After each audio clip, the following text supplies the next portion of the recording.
Bueno, vamos a complementar esta fabulosa mesa redonda ahora con una sesión de comunicaciones científicas, también en este ámbito de la prevención de zoonosis en un mundo globalizado. Invito a la moderadora de la sesión, María Pilar Pallarés, si quieres ir subiendo. Por favor, dejadme presentaros a Pilar. Pilar es vocal de la Junta Directiva de la plataforma en representación de la Asociación Española de Bioseguridad y va a moderar esta mesa redonda de comunicaciones científicas seleccionadas. Pilar, todo tuyo. Bueno, como ha dicho Jesús, esta es la última sesión y... muchas gracias. Hola, ahora sí. Esta es la última sesión de...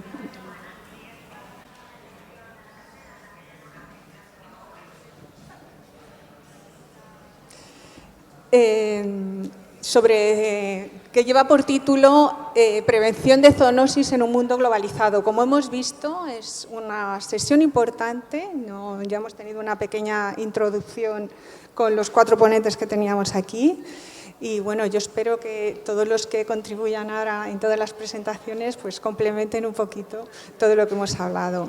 La primera intervención es de Clara María Marín Alcalá y ella va a presentar resistencias antimicrobianas en aislados de bacterias digestivas zoonóticas indicadoras y su detección temprana por secuenciación masiva en muestras de cebaderos ovinos. Clara, muchas gracias. ¿Esta pantalla no se ve? No, parece que no se ve, ¿vale?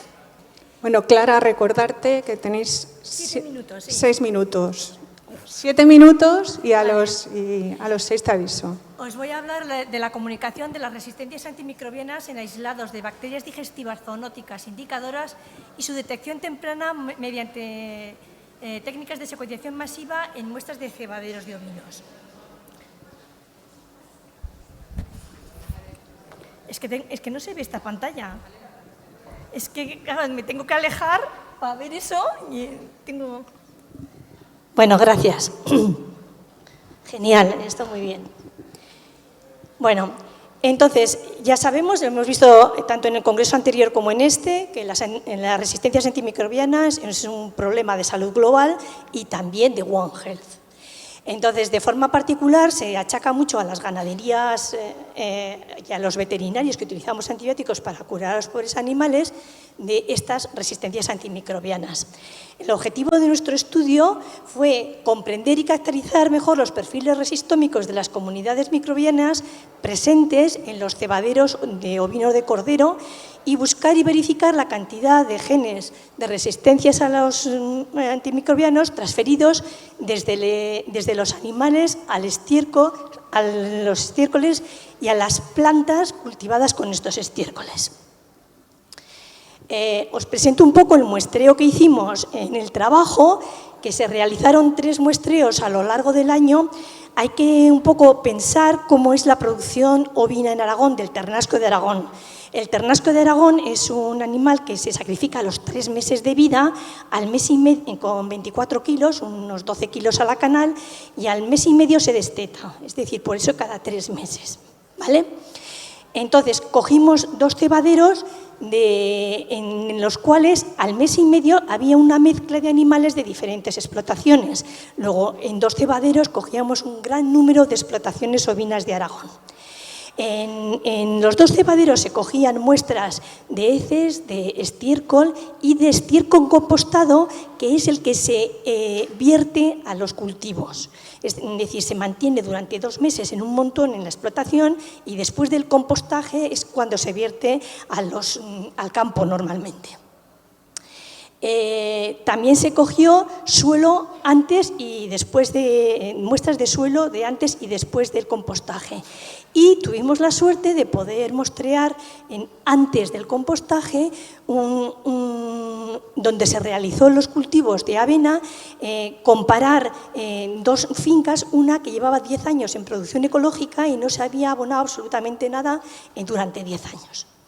En el cebadero B, aparte de estas muestras, las mismas muestras, también se sembró con este compostaje o sin compostaje un cultivo de avena.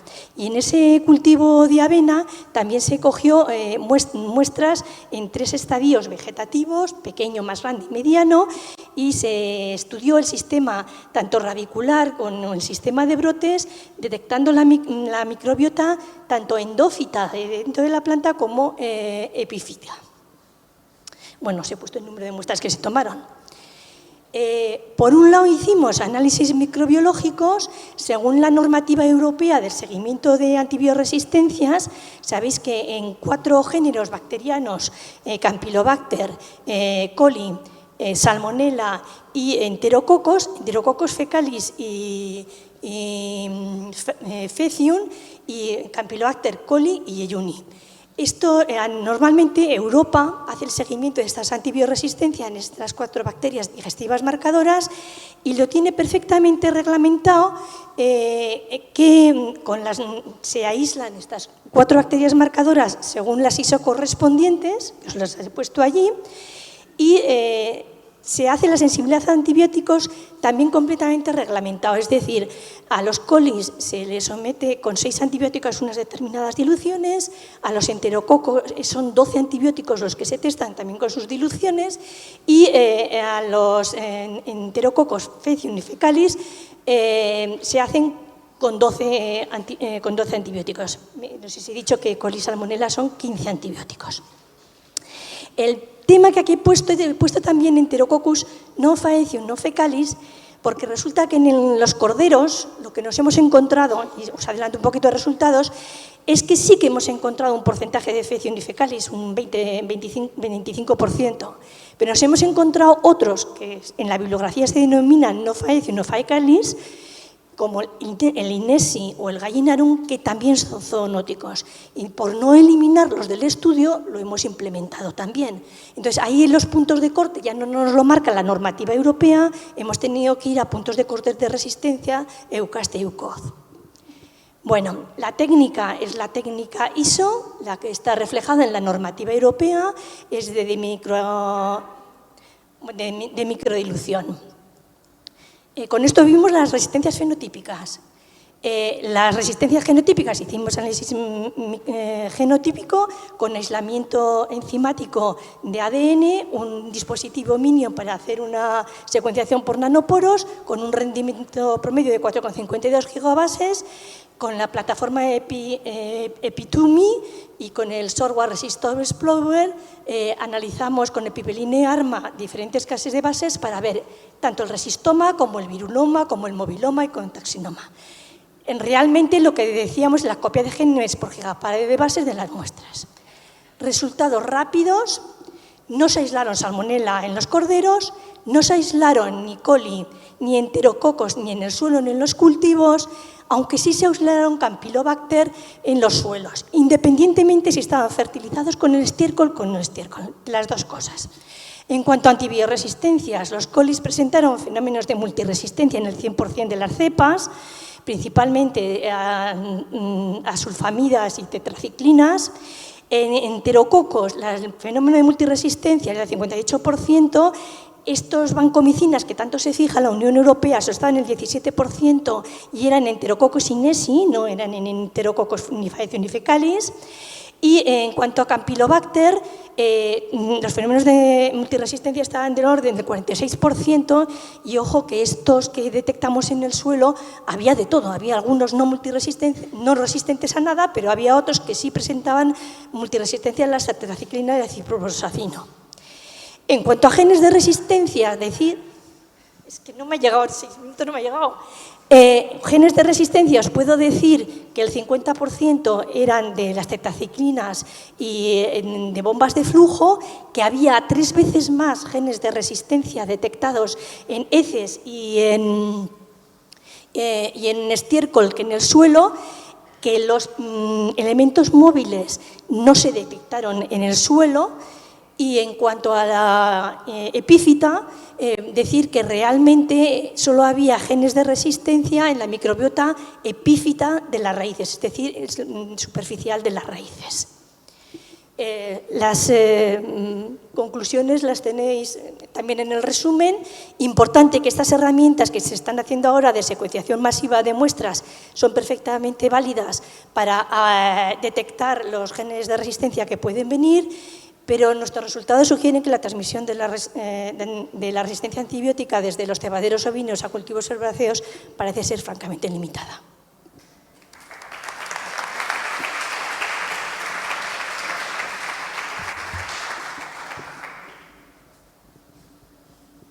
Perdona, es que las siguientes son la entrega de premios y no tenemos mucho tiempo. La segunda comunicación la presenta Adalberto Ginás Delgado, de la Universidad del Atlántico de Colombia, y lleva por título Estrategia para la prevención y control del dengue en Colombia, un enfoque One Health ante el mundo globalizado. Muchas gracias.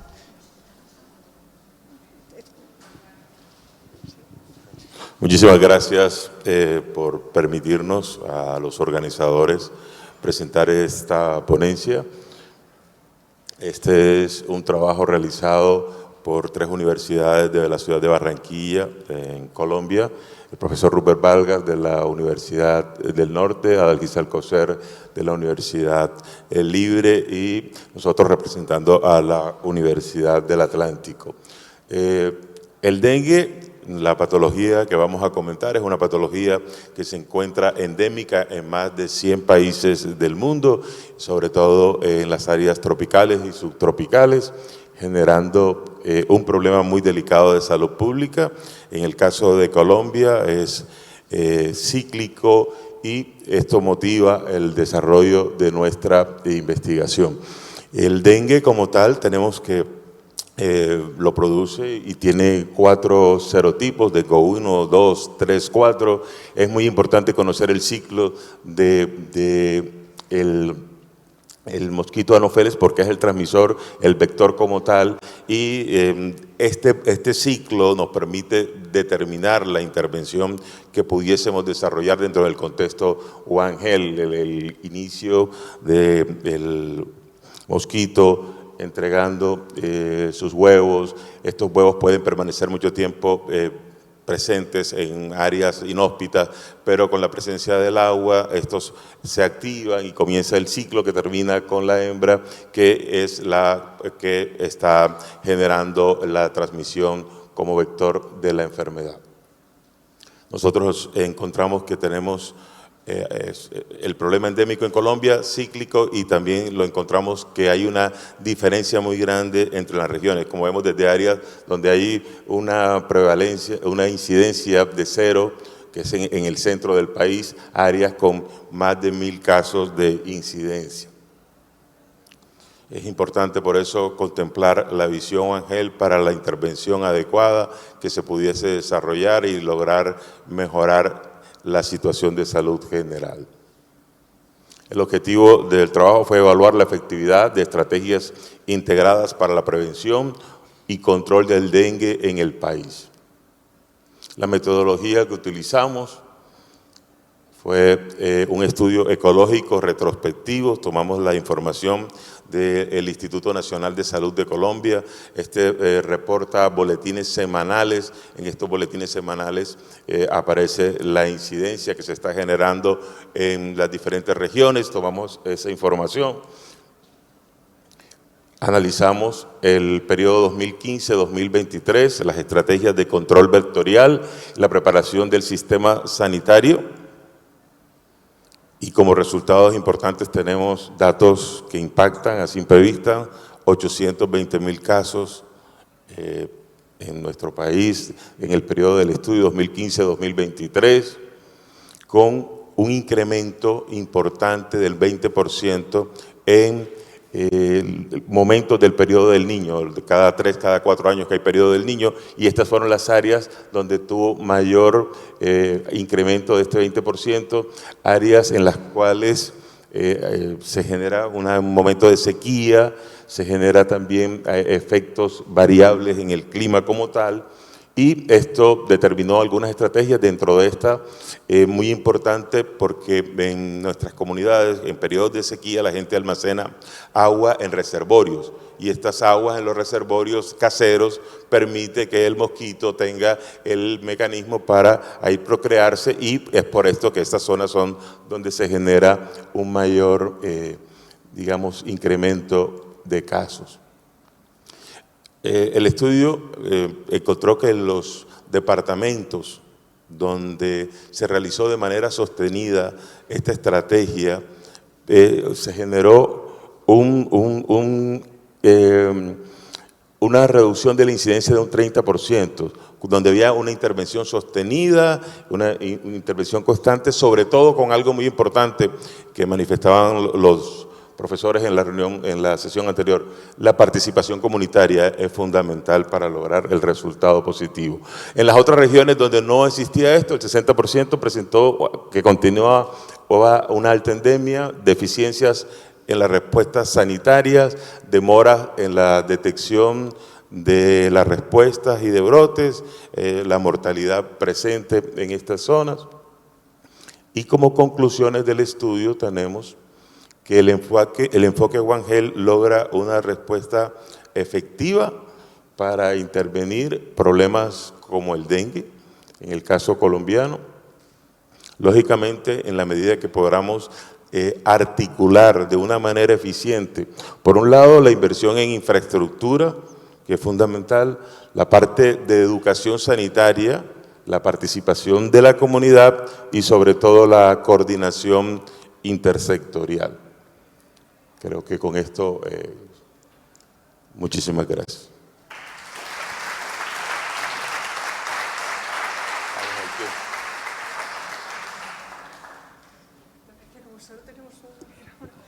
¿Alguna pregunta? ¿Tenemos tiempo para una? ¿No? Adelberto, yo sí tengo una. ¿Vosotros habéis utilizado el método de Bolbachia de infección bacteriana para el control de la enfermedad? Nosotros hicimos un estudio ecológico, tomamos los datos del Instituto Nacional de Salud y con esos reportes fuimos haciendo el análisis estadístico y de la incidencia en los diferentes entes territoriales. Ahí es donde vemos la marcada diferencia, donde se disminuye en un 20%, donde realmente realizaron el trabajo de manera secuencial, sostenida, mientras que en el otro 60% encontramos que continúa aumentando el número de casos. Vale, gracias. Muchas gracias. Gracias.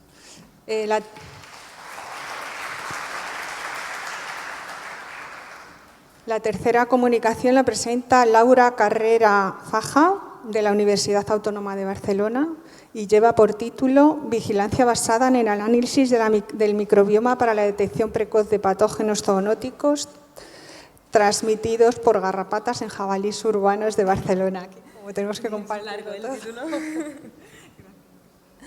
Hola, muchas gracias. Pues en el área metropolitana de Barcelona hay una tendencia muy frecuente de que los jabalíes entren en espacios urbanos y hay una gran interacción con las personas. En muchos casos, pues las interacciones son relativamente inocuas y desprenden pues bastante ternura a los jabalíes, pero en otros casos obviamente son altos riesgos de accidentes de tráfico y también ataques. Aparte de estos riesgos evidentes, este contacto tan frecuente y tan próximo con las personas puede pues, favorecer la transmisión de patógenos zoonóticos y empieza a ser pues, un tema de interés y hasta un tema de preocupación social. Por ejemplo, hay distintos titulares: la abundancia de jabalíes en Barcelona puede aumentar el riesgo en riqueza. También hay estudios que podrían ser pues, potencial fuente de transmisión de hepatitis E y también portadores de variantes zoonóticas de Streptococcus suis. Son un montón de enfermedades distintas y se deben monitorizar, pero es muy costoso. Además también que se está asociando, aunque no haya estudios de momento muy robustos para confirmarlo, se está asociando pues, un aumento de la densidad de jabalíes con un aumento en densidad de garrapatas. Hoy en día, los métodos basados en secuenciación masiva para hacer técnicas, análisis de microbioma, pues permiten monitorear pues, distintas comunidades microbianas y poder detectar múltiples patógenos, tanto conocidos como quizá nuevos y emergentes. Basándonos en este enfoque, pues nuestro objetivo fue intentar hacer un trabajo para desarrollar un sistema de monitoreo centinela de bacterias zoonóticas transmitidas por garrapatas de jabalíes urbanos. Mediante un muestreo oportunista, recogimos garrapatas de jabalíes encontrados muertos a zonas urbanas de Barcelona.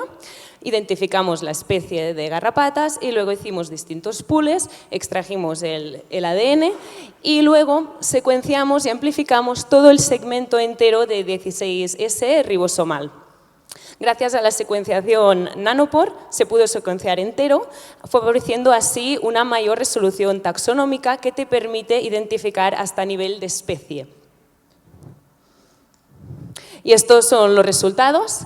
Hicimos 9 pools de 3 especies distintas de garrapatas, Dermacentor marginatus, Yaloma lusitanicum y Rhipicephalus sanguineus.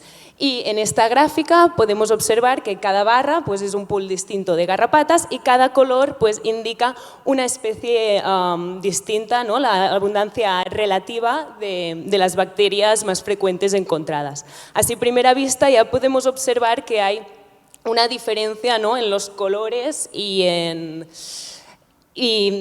las distintas especies de garrapatas y los patógenos. Pero nos vamos a focalizar básicamente en los patógenos transmitidos por garrapatas. Encontramos 3 géneros, dentro de ellos Francisella. Detectamos Francisella hispaniensis en Yaloma lusitanicum. De momento está considerado potencialmente emergente, aunque ha habido muy pocos casos, se ha descrito no en España de momento, y aún no se sabe si es una enfermedad transmitida por garrapatas. Luego, Francisella tularensis, más conocido, causante de la tularemia. Luego, en Rhipicephalus sanguineus se encontró Rickettsia massiliae, que es un causante de la fiebre botonosa mediterránea, juntamente con Rickettsia conori, que no se detectó. Y en Dermacentor marginatus y Yaloma lusitanicum se encontró la Rickettsia eslovaca, que causa la linfadenopatia por picadura de garrapata. Cabe destacar que Dermacentor marginatus es una garrapata que le encanta meterse en el cuero cabelludo de la gente, hablo por experiencia, y además puede ser una enfermedad importante en niños porque los niños tienen más riesgo, porque al ser más pequeños es más fácil, ¿no? Que lleguen a picar la cabeza de un niño. Cabe destacar también que estas 2 riquetzias no se encontraron por primera vez en garrapatas de jabalíes de Barcelona, sino que ya se habían detectado 5 años atrás usando métodos convencionales como PCR. Así, señalando la comparación, ¿no? Entre estas dos técnicas distintas. Por último, también se identificó en muy pequeña abundancia en Yaloma lusitanicum Diplorickettsia massiliensis. De momento está relacionado con picadura de garrapatas, enfermedad en Francia, pero tampoco se sabe mucho de su epidemiología. Además de estas bacterias transmitidas por garrapatas, encontramos que también podían ser portadoras de otras bacterias importantes, ¿no? de la lista de priorización de la Organización Mundial de la Salud, porque, por ejemplo, Klebsiella, Serratia, Escherichia coli pueden ser altamente resistentes a antibióticos. Esto no significa que pueden transmitirlas a personas, pero quizá pueden ser tanto los jabalíes como las garrapatas portadores, vectores mecánicos o diseminadores de estas bacterias potencialmente resistentes a antibióticos. En conclusión, pues mediante este técnico hemos detectado patógenos ya descritos en la zona, también hemos detectado nuevos potencialmente patógenos y hemos visto algunas diferencias entre especies de garrapatas. Esto, por lo tanto, indica que Nanopore puede ser una herramienta que permite un rápido y costo-efectivo análisis del microbioma para detección de patógenos. Además, que tiene una gran eficacia y sensibilidad y puede ser una herramienta bastante importante para poder monitorizar múltiples patógenos a la vez. Además, que puede ayudar, ¿no?, a los médicos a anticiparnos y poder identificar primero qué bacterias están circulando y ayudar también al diagnóstico y a la colaboración, ¿no?, en el sector sanitario, haciendo así un enfoque más One Health. Muchísimas gracias.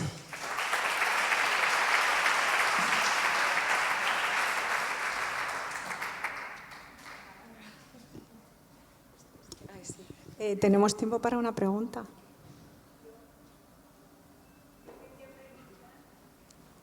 Bueno, yo te oigo, pero no sé si el resto...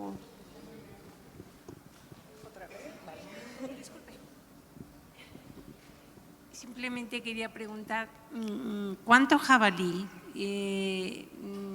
estamos hablando de la extracción, el estudio que hicisteis? ¿En cuántos jabalí? En este caso fueron pocos jabalís, fueron unos 9 jabalís y hasta de momento hemos empezado por aquí y luego sí podemos ampliar más. Pero la importancia es que estos jabalís no eran cazados en Collserola, en la Sierra de Barcelona, sino que eran encontrados de control en jabalíes urbanos, en parques de niños casi, o en las Ramblas, que realmente eran los que entran más frecuentemente en Barcelona, sí. Vale. Bien, gracias. Gracias.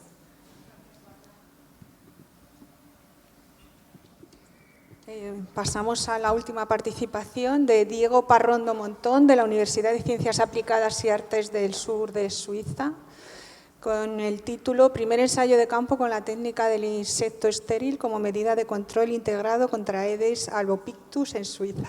Muchas gracias. Con esto puedo cambiar, ¿no? Sí. Vale. Bueno, quedamos pocos, pero los mejores. Es un placer poder acabar las ponencias orales. Y nada, la traducción de este título es ¿Cómo combatir mosquitos con mosquitos? Yo me llamo Diego Parrondo, vengo de Suiza y... Voy a hablaros sobre todo del mosquito tigre, aunque esta técnica de combatir mosquitos con mosquitos, que se llama la técnica del insecto estéril, se puede usar incluso con otros mosquitos, con otros insectos se usaba ya. Y hablo en concreto de la Aedes albopictus, que quiere decir odioso blanco y negro. Todo el mundo que está en una zona donde haya Aedes albopictus ha sido probablemente picado el año pasado. Es una pregunta que yo realizo en Suiza, por ejemplo, en los colegios. Y ¿quién no ha sido picado el próximo año? Y nadie levanta la mano. Es una especie invasora que está ya presente en gran parte de Europa. Ahora les mostraré un mapa de dónde se encuentra. Genera muchas molestias y alarma social. No solo impacta a las personas, sino también actividades económicas, como puede ser el turismo. Y además tiene un riesgo sanitario importante, ya que tiene la capacidad de transmitir muchos arbovirus, hasta 26, entre ellos dengue, como hablaba el compañero, zika, chikungunya, etcétera, etcétera. Como no se sabe muchas veces bien cómo combatir esta especie, se genera un uso excesivo de los insecticidas, que eso genera a la vez un problema de resistencias. Es decir, necesitamos estos productos químicos a veces cuando sabemos que hay introducción de este tipo de virus en el territorio, pero en algunos lugares estos insecticidas ya no son útiles. Entonces la técnica del macho estéril puede ayudar en este sentido. Y además el cambio climático y la globalización pues están favoreciendo que este mosquito se asiente en lugares donde no se asentaría y de una manera mucho más rápida. En rojo pueden observar dónde se encuentra el mosquito tigre en Europa. Y yo les voy a hablar de una experiencia concreta ahí, en el sur de Suiza, llamado Ticino, donde hay presencia confirmada de mosquito tigre desde el 2003. Vengo del Instituto Microbiología, que es un centro de referencia al sur de los Alpes, que tiene además una visión One Health, y es interesante esta universidad porque es aplicada e interdisciplinar. Aplicada en el sentido de que todas las investigaciones que realizamos están focalizadas a un fin social, a mejorar la vida de las personas. Interdisciplinar porque se mezclan, digamos, muchos tipos de trabajo, desde un arquitecto a un microbiólogo, a un geólogo, a uno que trabaja con diseño, y eso genera, digamos, muchas sinergias interesantes. En mi caso, nos dedicamos a la vigilancia, el control y a la investigación de insectos que transmiten enfermedades a las personas. Es importante conocer el ciclo de vida, ya se ha mostrado por parte del compañero, pero solo por entender que los mosquitos tienen una fase acuática y es ahí donde hay que concentrar la mayor parte de las medidas de control. Aquí se pueden ver las larvas, se ven a ojo nudo, por así decirlo, y hay algunas medidas de control que van focalizadas a los adultos, pero como podéis entender, cuando los adultos vuelan es mucho más difícil identificarlos que simplemente un foco de cría con agua estancada.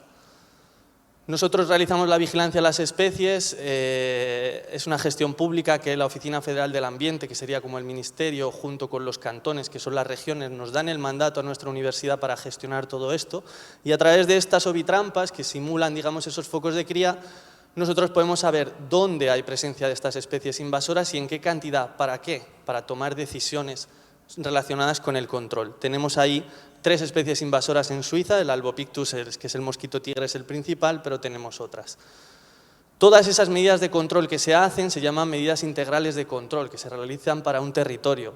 Pueden ser desde vaciar aquella agua que está estancada, tratar con productos larvicidas específicos y biológicos, dar una serie de informaciones a la población para que entiendan lo que tienen que hacer y cómo actuar, y usar también productos adulticidas para combatir los mosquitos adultos cuando sabemos que hay introducción de estos virus en el territorio. Pero como podéis observar, la mayor parte de las actuaciones se focalizan en la parte acuática.